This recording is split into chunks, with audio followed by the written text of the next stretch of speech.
Hello friends, welcome to my channel. আজকে আমি ভেন্ডি আলু ভাজা একটু অন্যরকমভাবে তৈরি করেছি।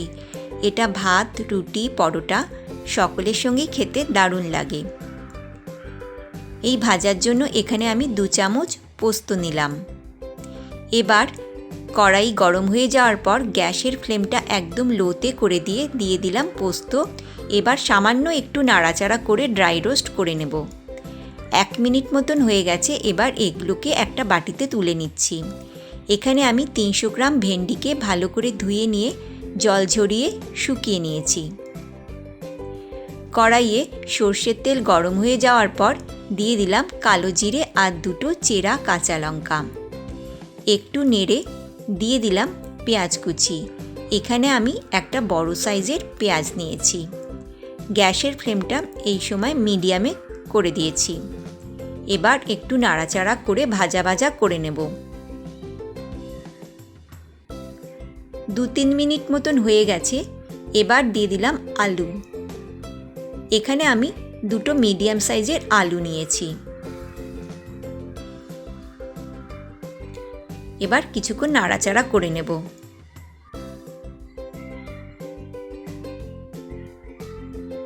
দু মিনিট মতন হয়ে গেছে। এবার দিয়ে দিলাম ভেন্ডি।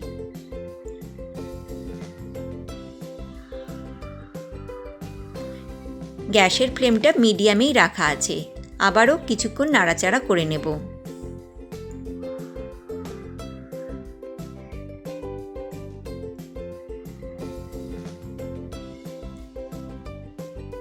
দু মিনিট মতন আবারও হয়ে গেছে। এবার দিয়ে দিলাম নুন আর হলুদ গুঁড়ো। ভালোভাবে মিশিয়ে দিয়ে কিছুক্ষণ নাড়াচাড়া করে নেব।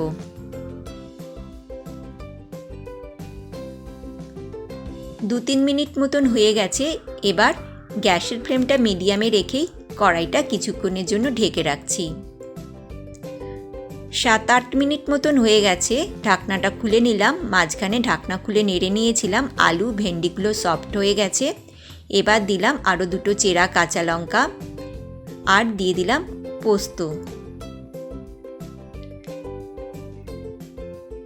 এবার ভালোভাবে মিশিয়ে দেব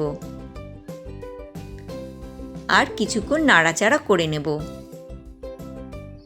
গ্যাসের ফ্লেমটা মিডিয়ামেই রাখা আছে। 3 মিনিট মতন হয়ে গেছে। পোস্তগুলো মুচমুচে হয়ে গেছে আর ভেন্ডি আলু ভাজাও একদম রেডি। এবার গ্যাস অফ করে গরম গরম সার্ভ করছি। রেডি হয়ে গেছে পোস্ত দিয়ে ভেন্ডি আলু ভাজা। এই রেসিপিটা কেমন লাগলো অবশ্যই জানাবেন। ভালো লাগলে লাইক আর কমেন্ট করবেন। নতুন বন্ধুরা সাবস্ক্রাইব করবেন।